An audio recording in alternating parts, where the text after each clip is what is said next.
sing sansaya rame. Ojo nganti lali marang rasane dhewe.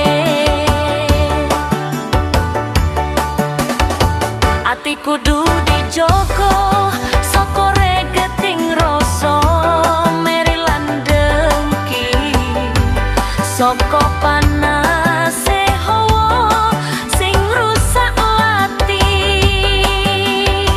Ati kudu dadi telogo sing adem nalika nampa bebendu.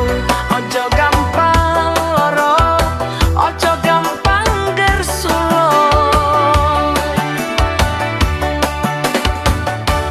Mapanake rasa syukur ing saben jangkahing sikil nira. Najan ati kudu wesi udu watu,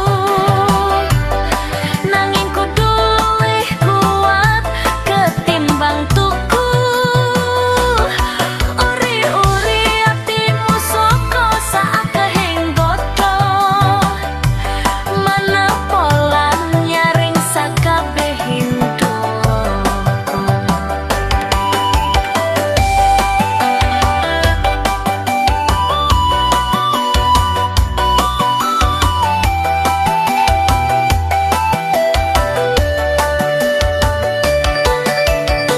Lilingo dudu bondo sing mulya, dudu rupa sing dadi ukuraning manungsa, nanging beninge ati lan dhuwuring budi sing bakal dadi pepadang ing petenging wengi.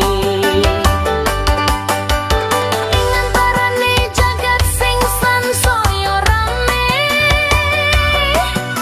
ojo nganti lali marang rasane dhewe.